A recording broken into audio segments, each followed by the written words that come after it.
Hey everyone, welcome to Writer's Realm Podcast, and thank you for joining us as we journey through writing together. We're your hosts, Bob Adado, Holly Rebelliard. And Austin Matthews. and today we're going to talk about the intro to magic systems. But before we get into all that, we want to talk about this is our end of the year of 2023 podcast, and we want to just go over if we meant goals, if we had any goals, and how the year went for us. So, Austin, how did 2023 go for you? Pretty good. So, like looking back at my year, I think I got around 400,000 words written this year. So pretty good year.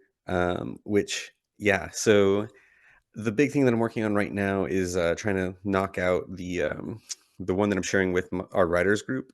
So it's a collection of letters and like all these, artifacts essentially. And so I'm having to get caught up on that as we're actually getting caught up to where I am on it. And so that's my big goal pushing into the new year is to work on that because I started it this year and really wanted to get a nice first draft finished. And I think that's the one thing that I didn't get done this year that I was hoping to. So Okay, nice. Yeah, I think that's perfect, I guess. Holly, how about you? Yeah, so I have two partially finished books on the go right now. I have the Heartbound book, and I also have the Kingdom of Vatir, the first of the trilogy, that are both half finished. So my goals for this year, I had originally wanted to finish the first book in the trilogy, The Blood Sky, and I decided to take on a November project, which I've now fallen in love with. So my goals kind of just all went goodbye for this year. So my goal for next year is I want to get finished the Cursed Fae, which is the hardbound book. I'm going to get that finished and get that into editing. And then as soon as that moves into editing, I'm going to switch back over and get the Blood Sky finished. So my goal is to have them both finished by the end of next year. I would like to have Heartbound finished and start to do some querying with that one, and then go from there and see once that happens, then move into the editing phase with the Blood Sky. And then, of course, I have the second book in that trilogy, The Sea of Souls, that is going to be coming probably 2025. So that's outlined, ready to start writing. So just trying to keep trucking along. Nice. Yeah. And I'm excited by that name. It sounds brutal. Heartbound? Sea of Souls. Sea of Souls. Goodness gracious. You're trying to scare us. Yeah. I was working on my website today and I was trying to write little blurbs, and I was like, I can't even write the blurb for this one because it's just going to completely spoil everything for the first book, because it's all going to go to hell. So. That's awesome. Bob, tell us about your goals. Yeah, my goals for 2023, I wanted to get my fourth book out, which was Coil and Fang Hunter's Moon, where they kind of run into tribal werewolves. And it did not. I actually started that book as my last year's November project of 2022. So I started it, and then I thought I was going to get done in a few months. Well, I don't know what happened. But we'll just call it life or whatever. But like, I remember hitting a lot of speed bumps going, man, I think I need a break. And so I really procrastinated.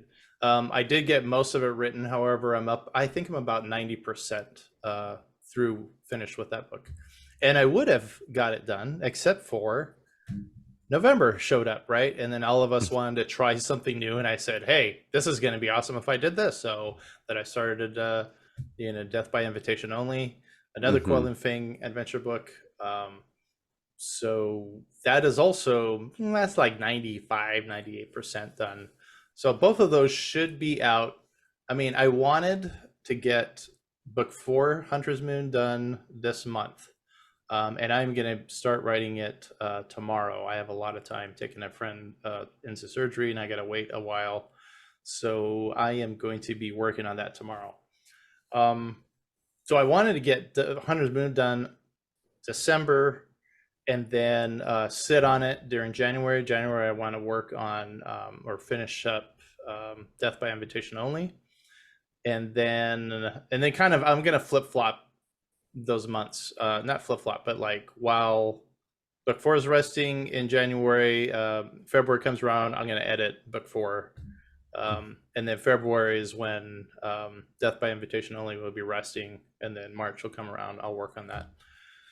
So I would say easily, hopefully both of these will be edited, like professionally edited with my editor by April.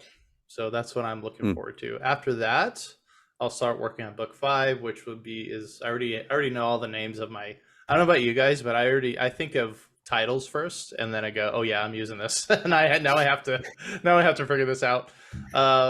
So book 5, Coil and Fang Adventure Series, which would be a 6-book series, is going to be called The Man from T.O. And it'll because these books are set in 1890, and they're going to be pulling the characters to our time period for a brief minute before going back to 1890. So that'll be where I'll be working on after these 2 books. And yeah, I will definitely say that like a title for a book is a fun place to start. So like I did an entire trilogy where it's like the same kind of a structure where it's like Blood on the Floor is the first one, Gold on the Ceiling is the second one, and Hell on the Heart is the third one. Wow. And it's just like those are really fun, amazing. progressive. Absolutely. So, yeah, and it's about vampires, so what's not to love? So love it. Vampires are the Bob, best. I have to ask because I don't think we've ever discussed this on the podcast. Oh. So now I have to ask because now I know what your plans are for the future. What about Barbarian Barista? Oh my gosh. Okay. So, because I am obsessed with this book that Bob is writing. I've read some of it in our writers group, and I absolutely love it. It's so fun. Thank you. And he never talks about it. It's like his dirty You're little right. secret. No, you're absolutely right. No, I think because part of me wants to hurry up and finish up the Coil and Fang series, because like I said, it's a 6-book series and I'm really getting really close. But yeah, so I do have another urban fantasy called Barbarian Barista. And the book and the story that she's talking about is the one that we're sharing in our writers group. That book would be called Barbarian Barista, Fresh Ground Carnage. And it's just it's a female lead who has kind of like, she's been infused with an orc chieftain. So it's kind of like fantasy, it's an open fantasy book. Like there's goblins and elves and everyone else walk around the world. But yeah, so, well, here's a excuse me, here's a preview, Holly, just for you. And I haven't told anybody else this, and this is a secret, so don't tell anyone else. But what I'm going to be doing is book 5, The Man from Tiomaro, is going to include the Barbarian Barista, because it's going to be in our time period. And now somehow, I have no idea yet. I don't know if they're going to be fighting each other, these characters, or helping, but that's what's going to be happening. Yeah. So I'm going to like introduce Barbarian Barista in book 5. She'll be through most of it, and then that'll kind of like leave kind of like an appetizer for her own books that are coming out later. Awesome. You know what I'm saying? I love that. Yeah, Oh, that's yeah. great. Thank you. And I love connections too, like putting random characters from one series into another one. Either that's like, this is an established character, like are people going to pick up on it, or just like that, like as an introduction way. It was really fun. Yeah. Yeah, I thought it was fun. It is fun. I like being in my head. I like my brain. It's wacky, and I have all kinds of crazy stuff going on.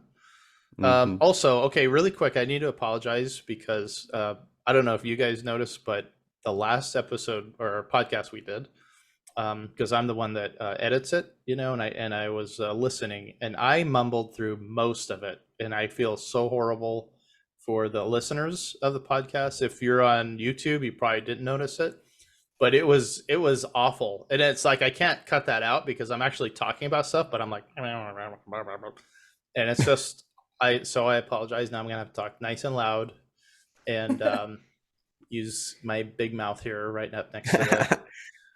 I didn't notice it, but no. Yeah, I don't think we noticed it, but like I said, during playback, it was ridiculous. So I need to fix that. Now I hear everyone else closing the doors because I'm going to talk loud.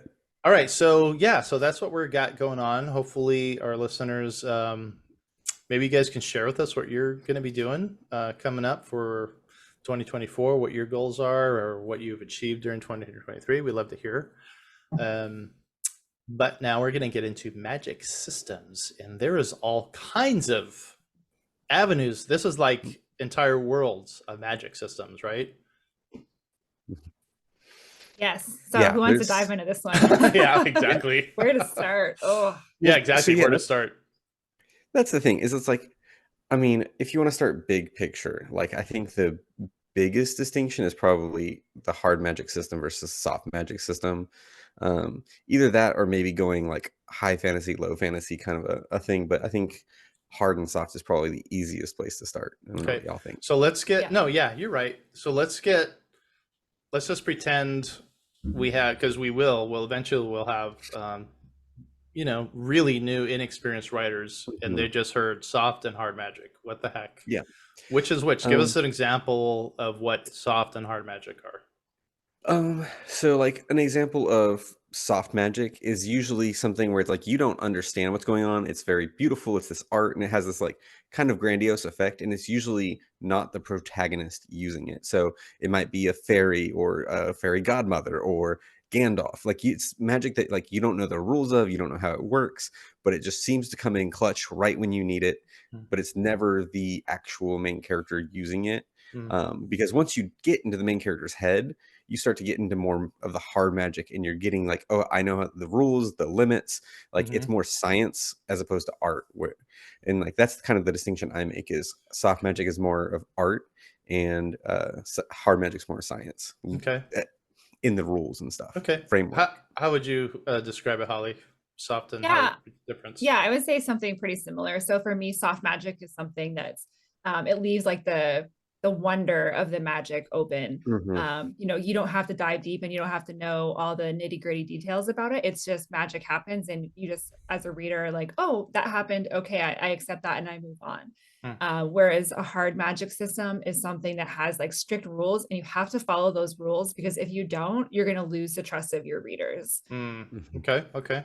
So magic, I mean, I'm thinking Harry Potter. So what's the magic system in Harry Potter? I would say Harry Potter Exactly. kind of falls a little bit in both at times. Because there are specific rules to the magic. Like there are some patterns that you see that are Like followed. ingredients. So you need ingredients and you need a magic word, right? So that would And be you have to hard. say the magic word correctly. So Okay. Yeah, things like that. Like it has to be the same way. Like you said, it has to be said the same way.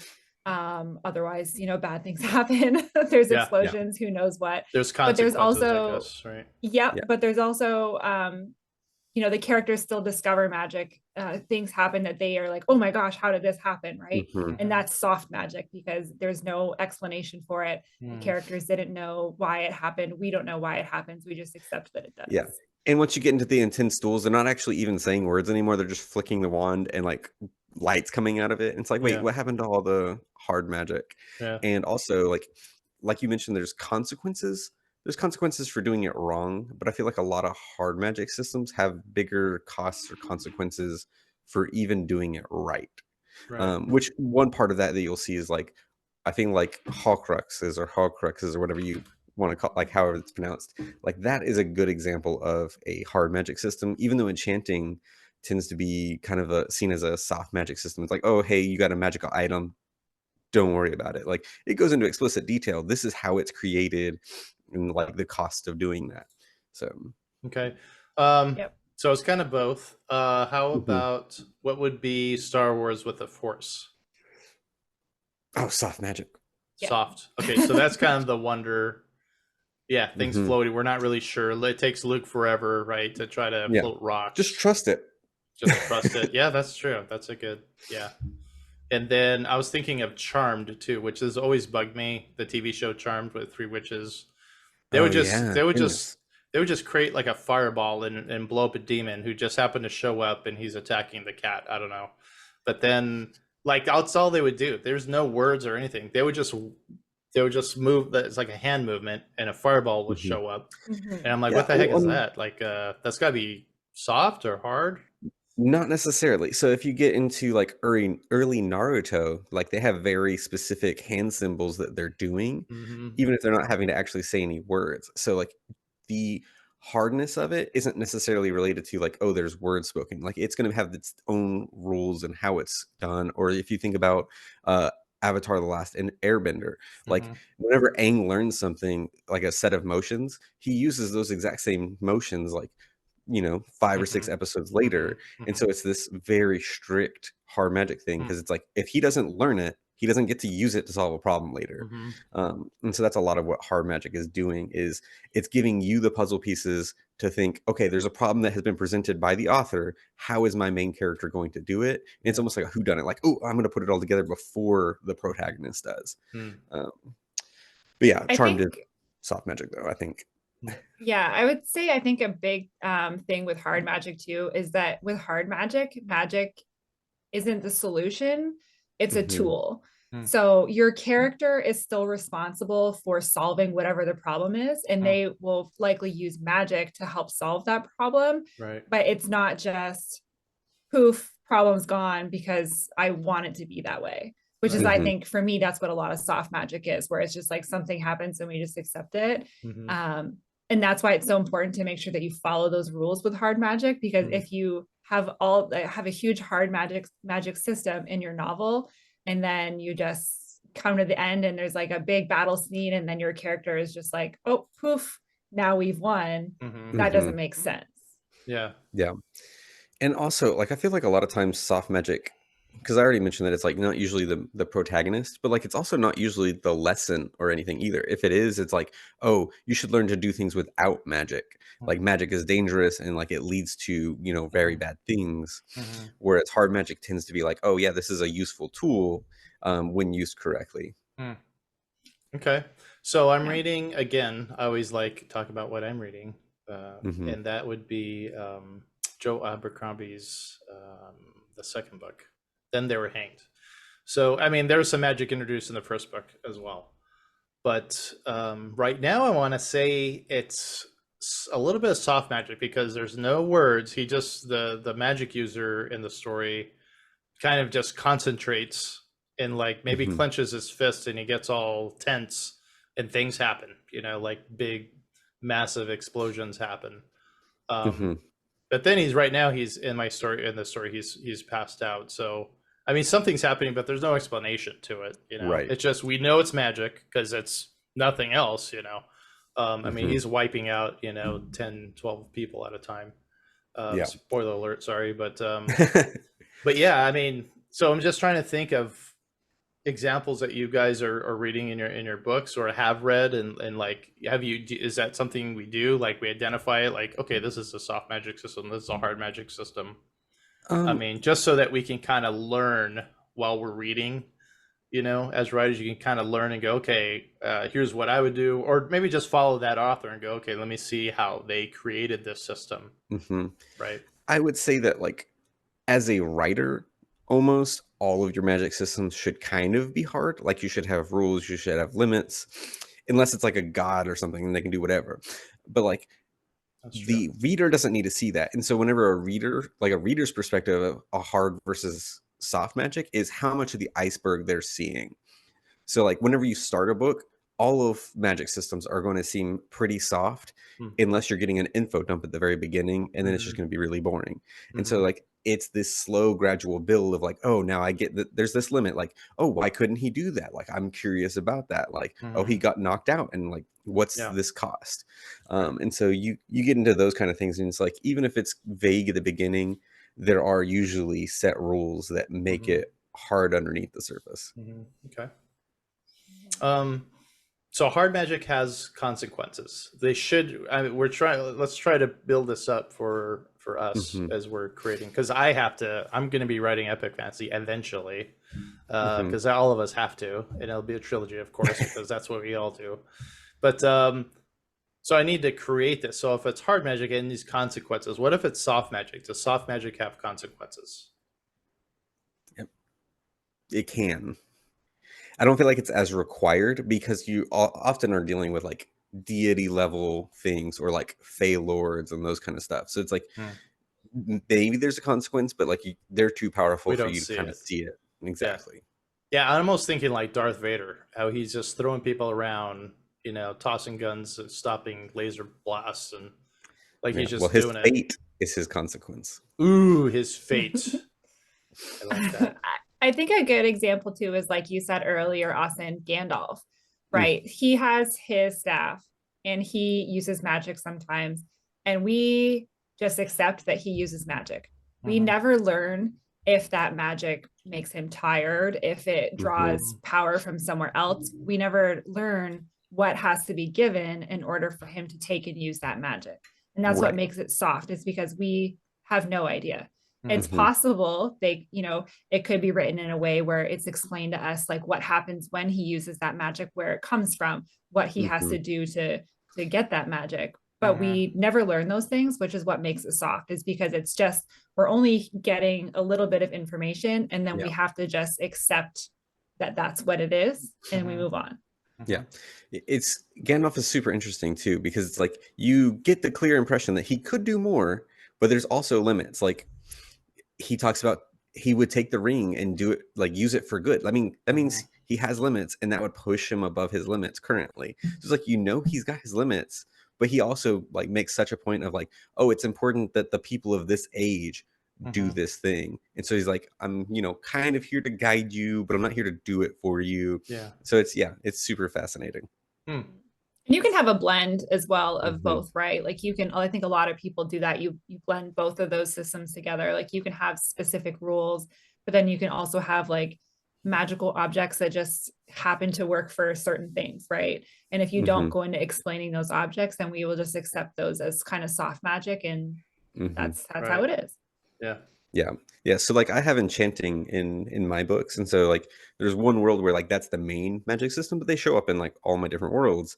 And it's like only in the one where it's like the main magic system is it explained like, oh, people are like their souls are used to enchant objects. And it's like this Mhm. specific amount of like this item costs this many souls, it's got this value. And like it even becomes a currency system where it's like they use different colored chips of like Mhm. coins to denote how many souls something is worth. Mhm. And so it's like this whole thing, a very hard magic system. But like most of the places it shows up, it's like, oh, it's an enchantment. Like, don't even worry about it. It's a Yeah. sharp sword. Yeah. Yeah. I think It's a just nice, enchanted. That's it. Yeah. Go ahead. yeah. Hmm. The nice thing too about magic systems, or especially hard magic systems, I should say, is that they allow you to build your world. Because with a soft magic system, because things are just really accepted and not explained, you don't you don't have an opportunity to explain the magic. But Mm. when you use a hard magic system, you have the opportunity to like use that as a world building tool. Because if Mhm. your power comes from somewhere, if your magic comes from somewhere, there needs to be an Hmm. explanation for that. There needs to Mhm. be a way to get that magic. There needs to be a consequence for getting that magic. Mhm. And so all of that can be built into your story. It can define your characters. It can, Hmm. be a major source of conflict if there's only one way to get the magic and two different people want it. Mhm. That is your conflict right there. So, Yeah. um, there's definitely a lot of benefits to it, I think. Yeah. Yeah. And I'm. and two. Oh, Oh, good. good. We both said the No, same. I no, you got it. Go for it. Yeah, I was gonna pretty much say the same thing, that hard magic I feel would be easier for a newer writer to create, because you write out maybe the ingredients you need, like Brandon Sanderson's Mistborn needed Hmm. metals. Spoiler alert, sorry. But like if you ran out of that certain metal to use, you didn't have that power, and that's gone. So Yeah. there you go. And I think that's easier for a new writer to like, okay, yeah, once they're out of sulfur, let's say, they can't use fire anymore. Once they're out Hmm. of diamonds, they can't use shields anymore, or something like that. Yeah. Um, Now, I will say you don't need to get too nitty gritty. You don't need to be like, oh, you need 500 grams of no, right, sulfur. right. Because, like, even with, Mistborn, it's not like they're running around going, like, oh, I've got this much tin. It's like, oh, no, I'm running out. Like, that's all I needed to know. And Mhm, it puts them in a pinch. And that's what's so great about hard magic systems is like the you can feel the tension mhm, in the scenes because it's like, oh, they could, run out of power or right. whatever. And so like you put them into a box that's a lot harder for the character to get out of, Mhm, which makes the scenes way more, enjoyable, way more right. suspenseful. So Yeah, and just I feel like it'd be good to just think of other either books or movies. For me, I'm just all about movies, so I'm always watching movies, and that's how I write. You kind of Hmm. it's in my head as a movie. But I'm thinking of, say, Jaws from 1977, where the hero has to kill the big shark, and he's got like Hmm. one bullet left. So if that's what we're talking about, this hard magic system where Hmm. there's resources, and once you're out, right? So you have to. So that was very tense, you know. Hmm. Or every time John Wick walks into a hotel and shoots, 90 people, but like he's limited, you know. You can only Hmm. do so much. In other words, so that Yeah. I feel like it's hard is it requires more writing, and it requires for Hmm. you to know what's happening so that our readers Right. can know what's happening. Whereas soft magic is just, this beautiful light just appeared, and I don't know where it came from, and it's helping me as I go down this dark tunnel, Yeah. kind of a thing. That's easy, but like it's, I don't know, it's just It can be hard ephemeral, to or make it it's compelling. right, yeah, and it is. I feel like it's definitely a Deus Ex mechanic, like where it just happens at Hmm. the. I think Holly mentioned it. Just right at the last instant, a giant hand of sand comes out and grabs a guy, and we know nobody knows where that came from. It maybe it's Hmm. cool, but like, what was that, right? Yeah. So then with that being said, what are some things that you think if someone was coming into this completely new and was, working and writing their first magic system, what do you think are some things that they should consider when they're creating their magic system? Like what are some important things to think about? I mean, first and foremost, I would say like how does the magic exist? Like who gets access to the magic and how common is it? Like those are some pretty good baselines, and that helps you structure your society because if it's a world where magic is whether common or rare, where it exists, that will shape your societies. Which also becomes a question is like if there's a very powerful magic system, like why haven't they taken over the world? Or have they? And like what does that do, and like you had to think through like these bigger structures. So like we talked about with the world building episode, like magic is such a fundamental part of a world that like if it does exist, it really does reshape a lot of things, unless it just suddenly came into existence like right at the start of your book, and then you Mhm. get to deal with all that in the live session of writing. Yeah, I liked Brandon Sanderson has a great episode on this. Not an episode, but Mhm. all of his teachings are free on Mhm. YouTube, and he has a fantastic magic building class, like an Mhm. hour or something like that. And he does have a rule of cool, which is like if it's cool and you love it, then you need to create it and put that in. So there's part of it while you're creating this is like, well, what's important? Like, do people need magic to cook? I mean, something simple, or is it really cool where like, um, whoever's cooking, can create like a little mini monster to help them defeat enemies if they show up. I mean, to me, that'd be very cool if something just crawled out of the pot, made of potatoes and carrots instead of attacking some guy. But but yeah, just kind of think of what is it that you want to read. And this is something I constantly have to ask myself as I'm doing plots or subplots. Like, okay, yeah, that's a good subplot, but then I have to take a step back and go, wait a second, is this something that I want to read? Is it cool to me? Because it's Mm. cool and I understand it, but is this something that I'm gonna like? Because I need to like it in order to write it. I don't want to just write it just because, okay, it's cool. So that'd be my input. Yeah. I think something else too, I know we had mentioned consequences or the cost of magic. But something else you should think about is like, what is the range of your magic? Excuse me. Mm. I listened to a completely unrelated to magic podcast today, but this example just popped into my head. They were talking about archer witches. Mm. And so archer witches could cast a spell on their arrows and they could shoot an arrow from anywhere in the world. And whoever it was cursed to or whoever it was spelled to, that arrow would find them no matter where they were in the world and it would make the kill shot. Wow. And that to me is like, well, then what's the point, right? Because no matter what's going on, you're just like, well, don't worry about it. I got it, right? Hmm. Um, Awesome I has wonder something. though, what if they're inside? There's a knock on the door. Yeah, it just like, maybe hovers outside the door. I'm not sure. Just should we waiting. open this? And so it's like that things like that range is not realistic, right? It needs to be something that makes sense. Like Yeah. that's great. Like maybe it's, across a battlefield, that makes sense. Mhm. Another really fun one, I think, from Guardians of the Galaxy. I can't remember the guy's name, but he has the whistle with the arrow. Either of you seen that? Yandu. Yes, Yeah. Yandu. And so Yeah. like that's really fun because it's like, he has it trained, but then it's also like he can just go through everybody Yeah. and that's Right. it. Yeah. Mhm. So you Right. have to like consider your range if it's going to be something that's going to play a Mm. major part in your story. Yeah. Yeah, that's something that I enjoy about Nightcrawler. It's like, yeah, like he can teleport, but like he has to make sure it's open space or like And he, spliced and dead. and Like, he has to know where he's going. So yeah, there's mhm. some. It's yeah. So just that makes sense, right? Yeah. So just kind of use either your common sense or try to make. Don't try to just overdo it to like I don't know. Yeah, I could just imagine Darth Vader just throwing his lightsaber and just kills everyone in a rebellion across the galaxy. That'd be ridiculous. Yeah. I mean, there is a book where Luke Skywalker rides on the outside of a Death Star blowing up planets, and it's kind of metal. Yeah, I mean, I could see that. Yeah. I mean, hey, Yeah. guess what? Guess what? It's your story. Write whatever you want. These are just guidelines. We're just trying to give suggestions. Yeah. Yeah, and I would say we've been talking about consequences in kind of like a logical way. It's like, oh, you do this and then this happens. But like one of my favorite magic systems is from an anime called Darker Than Black.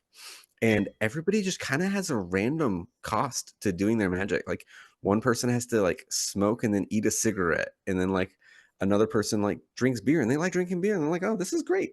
But then like there's one person that has to like drink baby's blood. And it's like, well, that's Oh, not a great trade-off. So it's no. like they like some people use their abilities more freely because it's like, oh, I actually enjoy the cost Yeah. of what I do. And other people are like, I'm never using my ability again.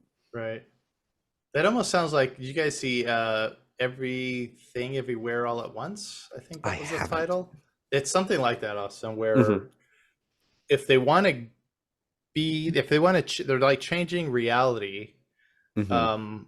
moment by moment, and if they want it to be a certain thing, that they have to either consume it or break it. I don't remember which it was, Mm. but like somebody had to eat hot dogs. You have to hurry, eat hot dogs, and then it like changed into like where they had hot dog hands. It was just so bizarre, and it was like, nope, you did it wrong. You're supposed to do something else.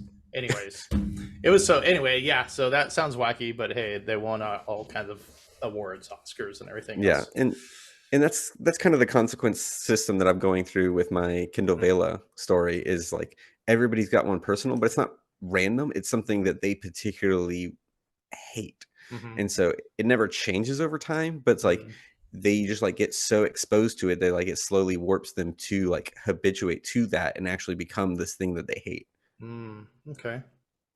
Well, we're talking about the consequences, and so should our magic systems have consequences?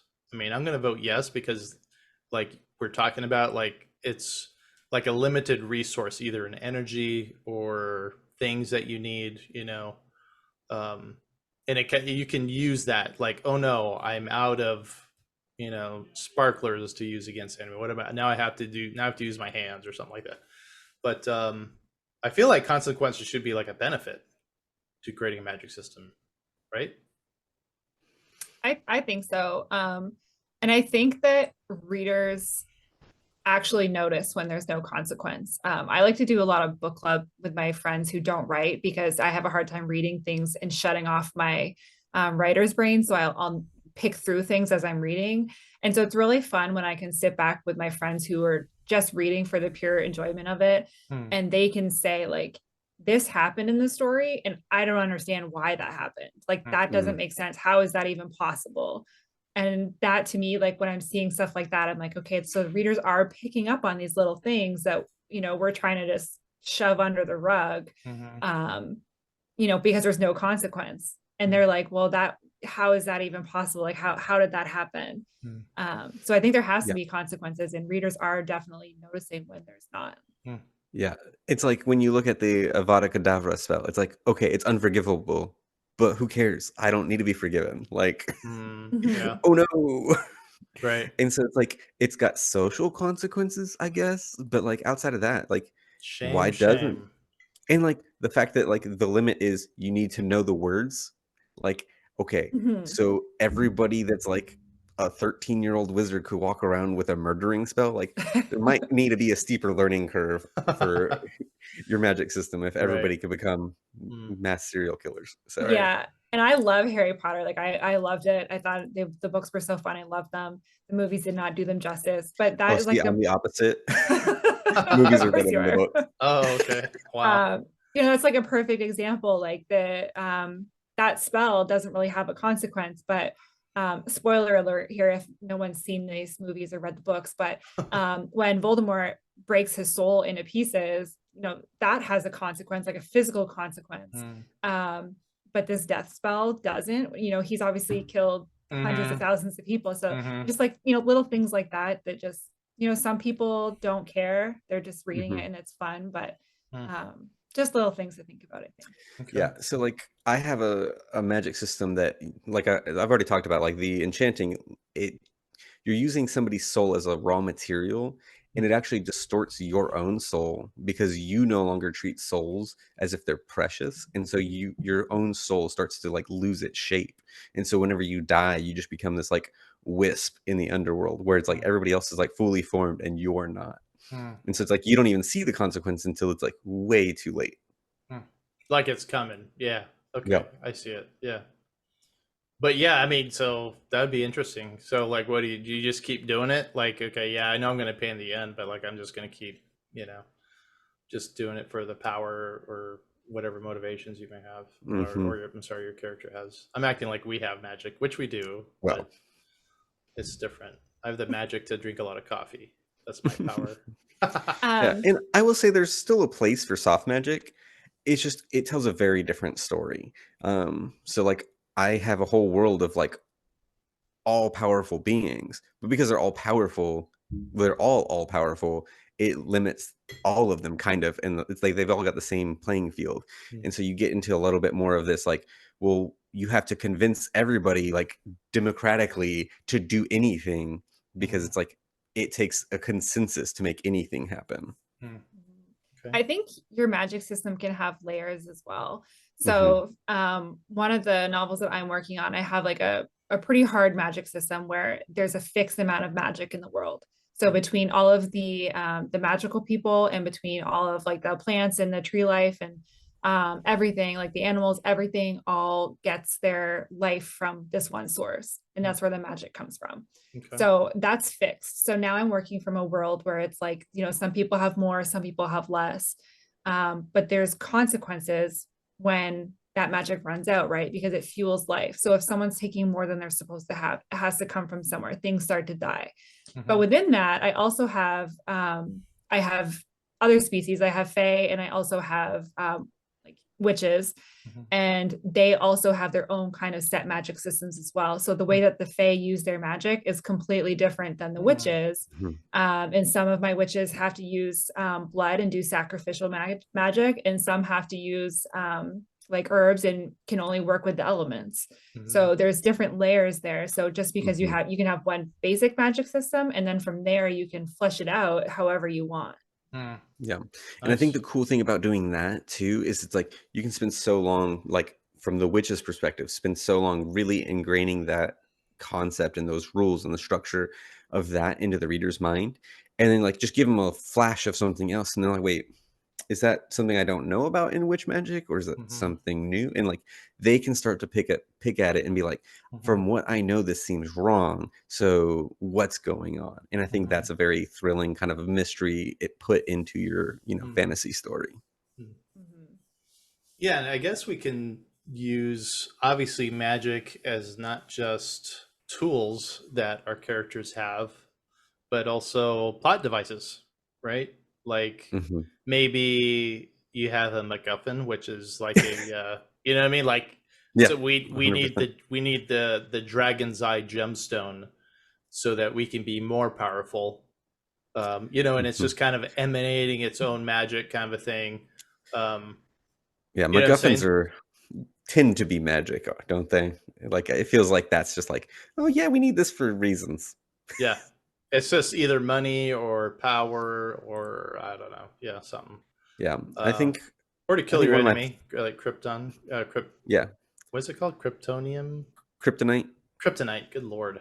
I don't know. Yeah, yeah. I think one of the things like that I enjoy about like thinking about MacGuffins is the I don't remember who I heard it from, but they were talking about if you could replace, you know, a MacGuffin or an item that they're trying to get with like a baseball, and it really for no intent, like for all intents and purposes, acts the exact same in the story, Mhm. you kind of have a problem. Ah, okay. So it needs to do something Mm-hmm. if we're gonna have, because I'm just thinking of overall, because we're talking a lot about magic, and Mm-hmm. I would say most because we can use magic in sci-fi stories also. Mm-hmm. Um, but I'm thinking that we may take it too far and like that's all we're talking about and we forget our characters. Like there needs to be a Mm-hmm. character arc. That's that you know what I'm saying? Like I can't think of any books or movies where I'm like, oh my gosh, that magic system was amazing. Um, where it replace the characters. Like that's not Mhm. what we should do, right? Like we need to concentrate. It's a character, magic is tools or our tools, and or a MacGuffin, or I don't know, or Mm-hmm. plot devices. Um, but I don't know what other ways could we use magic besides that, besides as a resource tool, problem solvers. Well, I think you're absolutely right that it can be huge for your character arc, actually. Like it can't replace your character arc, but it can play a huge role in that. Hmm. Mm-hmm. Um, I have a perfect example of that. One of my characters has been suppressing their magic because one, it's dangerous. They're living in a world where magic has been basically like anyone who practices magic is hunted. And so they're living in a dangerous world. And so she's suppressing it, but she's also suppressing it because of a past trauma that she's had. And so there, at the end of the story, she's going to have to use her magic. And that's part of her character arc is she needs to be able to deal with the traumas that she's had and understand that she can't, it's not her fault and she shouldn't be, suppressing who she is just because of something that happened to someone else. And that's part of a character arc and Hmm. it's all magic based, but Hmm. that's how the character develops, Right. facing those fears. Yeah, it's Mm-hmm. like Luke Skywalker, right? I mean, eventually he learns the Force, and he gets better and stronger and faster, or whatever. Mm-hmm. Yeah. Yeah. So also like the main character in my Kindle Vela, they have the consequence of they have to speak their mind. And it's like this whole thing with them, like they're usually like a really quiet person, really to themselves, very isolated. And like as they go through the book, the more they use their magic, the more it just comes out, even when they're not using their magic. They're just like really short with people around them and they're just like very snippy. And like they start to get to a point where they're like, I am good. I am in charge. Like I am this person and I'm going to start asserting myself. And so it starts coming out more and more as part of their personality. And they're like, is this just who I really am that I was too nervous to be? And like they have like Mm, kind of this identity crisis of like, yeah. who's the real me? Is Right. this the magic doing it to me? Or am I just like, is this Yeah. just the worst parts of me bubbling to the surface? Right. So I think there's some really cool things that you can do that like put like the pressure on your character arc to Hmm. really be like a catalyst in a Hmm. fun way. Hmm. How about if it's the magic can it be learned by anybody? Like, what are your characters? Are they like the chosen? Like, no, you do have this power within you. It sounds like Holly, well, both of you, or is it more like anyone can learn it? You know what I'm saying? Are you a muggle, or are you, or you have the gift, as it were? Yeah, so I have mine set up so that so I use the same sort of magic system in my different series. But for the one that for Hardbound, so the magic is basically given to everyone. Everyone's born with a set amount of magic. Um and you get a little kind of like a little taster of that magic. So you can use it for kind of like fun parlor tricks, a little, little incantations, things like that. But it's not until your 21st birthday Hmm. that if you've proven that you are, can handle your magic and can control it, then the gods give you access to all of your power.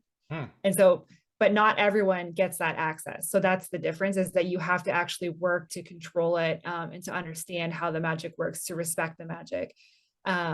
Because then there's some people who just never get it. Like there's like the humans they never get magic. Yeah. And the people, even people who are born with magic, might not ever be able to do anything more than, you know, light a little candle or something. Okay. Um, Yeah. so Okay. I have both. Okay.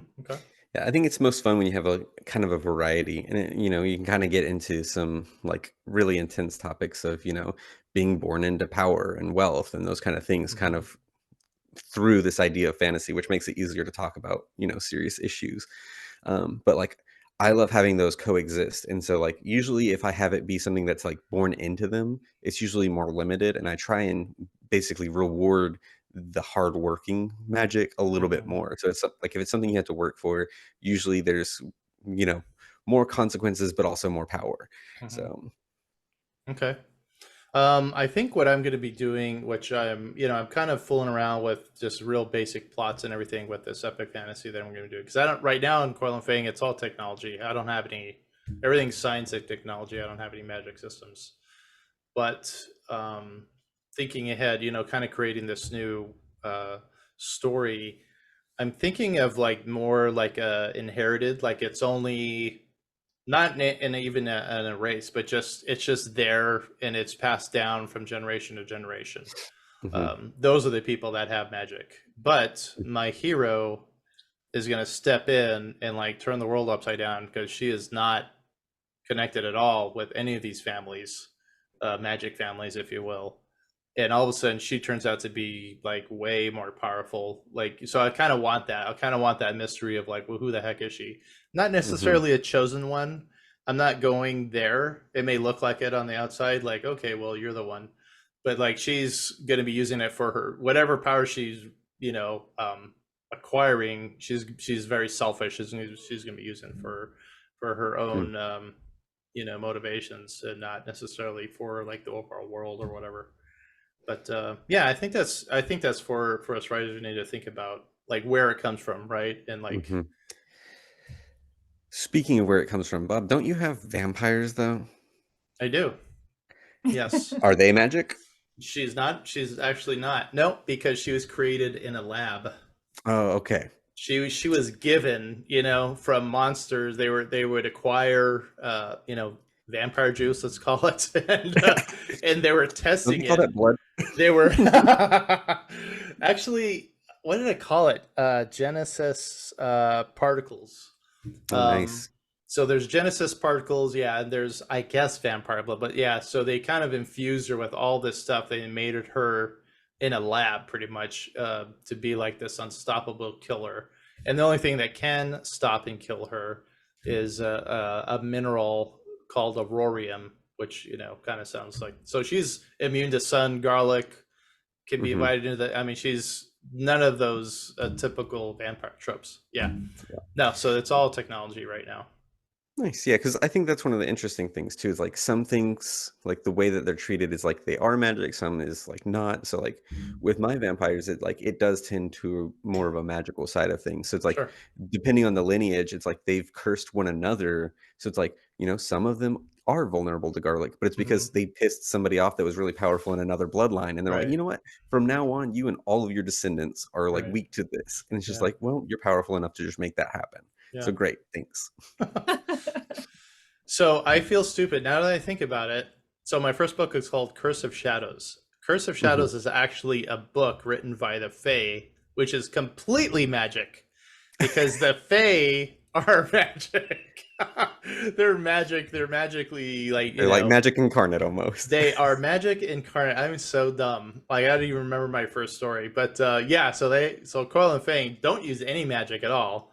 But they have to stop this guy that's going to use this magic, this book of magic. So I Mhm. guess there Oh, there is. you So go. that would be, gosh, I don't know. It had to be hard. It's hard magic because it's in a book. They have to read what's in there to change people into monsters. So that's hard. So there you go. I actually did. I'm so dumb. I've been sitting here going, I don't have any magic at all.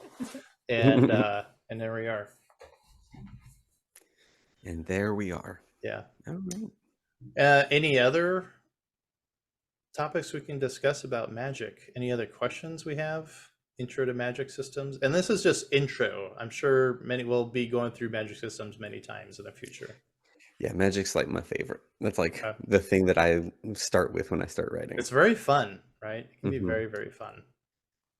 Yeah. Yeah, Yeah. it's really interesting. For anyone who hasn't seen it, Jed Hearn did a really fun magic contest, I think back in September, where he was asking people to send in their magic systems. Hmm. And so he put this video on YouTube, and there's, I think, 100 and something, 115 or something like that entries.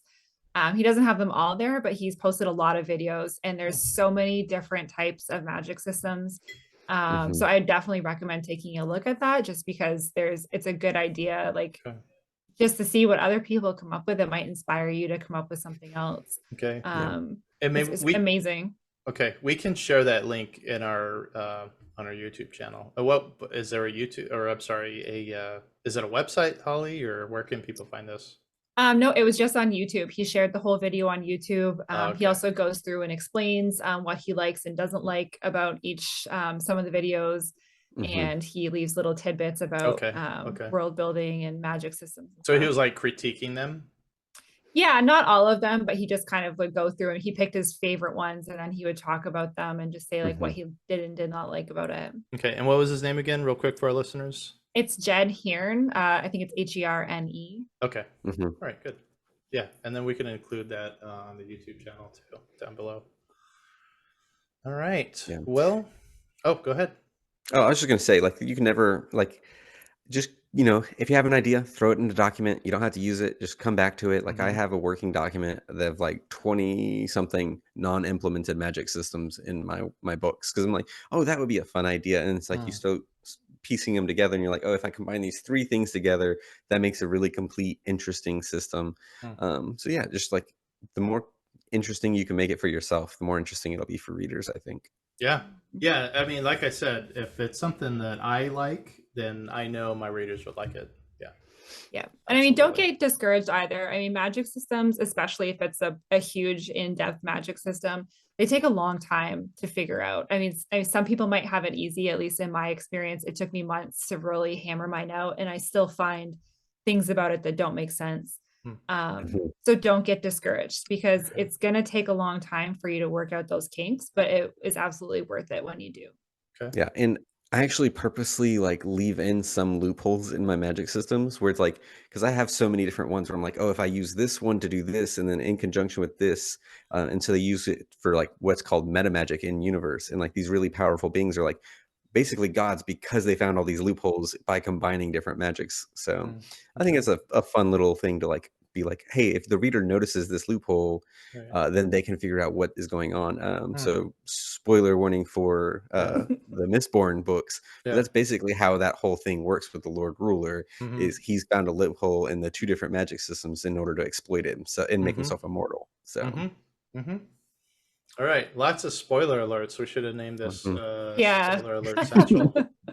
But so Holly started with our at the end of the show we have our don'ts. So she said don't be discouraged unless you have a new one, Holly. But I can take that. I As did actually have another one today. Oh, I go came for it. prepared. What is I it? did come Absolutely. prepared. Wow. Don't feel like you need your main character to be the most powerful person. That's Was good. that yours? That Sorry. was awesome. Yeah, I was gonna say they don't have to be the chosen one, but Yeah, yes. exactly. So Sometimes, I mean, I am all for it. I love that there are books that do have that. I think it's so fantastic. But they don't have to be, Mm-hmm. you know. Mm-hmm. I just think it's so fun to just come up with other ways. Like you can have like a villain who's the most powerful. So obviously your main character, your protagonist can't just go and beat them right away with magic, right? Right. Because they're not the most powerful. So now they have to come up with a more creative way. And that Okay. just makes your story so much better, and it makes your characters better. So don't Right. feel like just because you have magic, they have to be the most powerful. Right. I would say don't worry.